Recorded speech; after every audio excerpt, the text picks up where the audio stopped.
di wilayah Surabaya.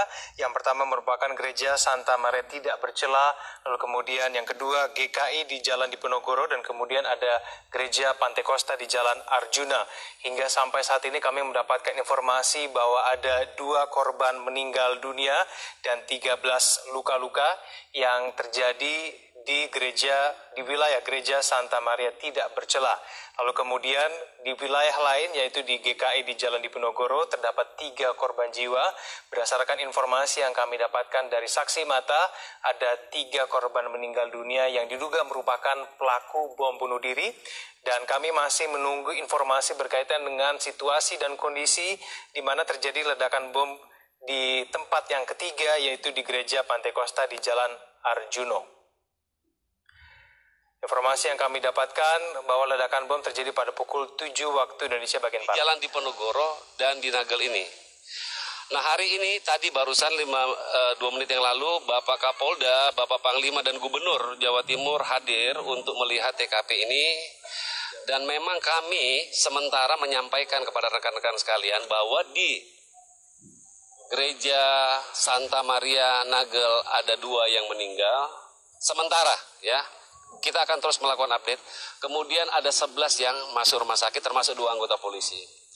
Kemudian rekan-rekan juga kita harus sampaikan juga kepada media sesuai dengan janji saya bahwa di tempat lain juga kita melakukan identifikasi yang sama. Kita mengolah TKP yang sama dan juga kita akan melakukan identifikasi terhadap korban-korban itu. Kami menyampaikan, sementara ini rekan-rekan ya, kami belum menyimpulkan, karena terus akan kita update ya, bahwa di gereja GKI di Ponorogo, kejadian pukul 08.00, tadi saya sudah menyampaikan bahwa di Santa Maria kejadian 07.30 ya, ini ada sementara 1 ibu-ibu yang kita nyatakan meninggal dunia sementara. Kemudian ada 2 yang masuk rumah sakit. Kemudian di GPS Arjuno sama kita pastikan bahwa masih ada korban yang belum kita identifikasi dan 3 yang ada di rumah sakit. Rekan-rekan akan kita sampaikan update terus. Percaya kepada kepolisian daerah Jawa Timur, kita akan melakukan update.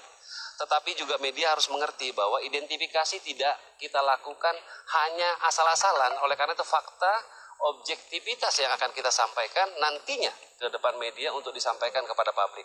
Terima kasih. Assalamualaikum warahmatullahi wabarakatuh. Selamat pagi, salam. Ya, masih identifikasi. Ya, sudah kita lakukan 1 meninggal dunia. Kristiani yang lagi beribadah di tempat lain gimana? Sudah Kepala Kepolisian Daerah Jawa Timur sudah menyampaikan kepada Kapoltabes dan justru jajarannya untuk melakukan pengamanan, pengetatan dan kemudian menutup semua gereja untuk sementara. 11 luka-luka tadi dibawa kemana, Dan? Ke rumah sakit. Kita menutup ini karena apa? Ibadah sudah selesai.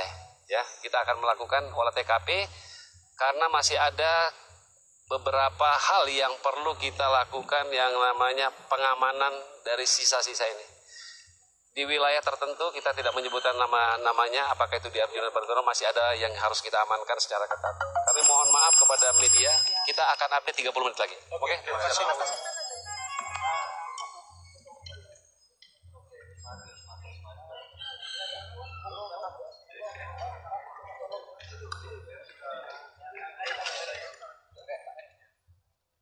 Belum.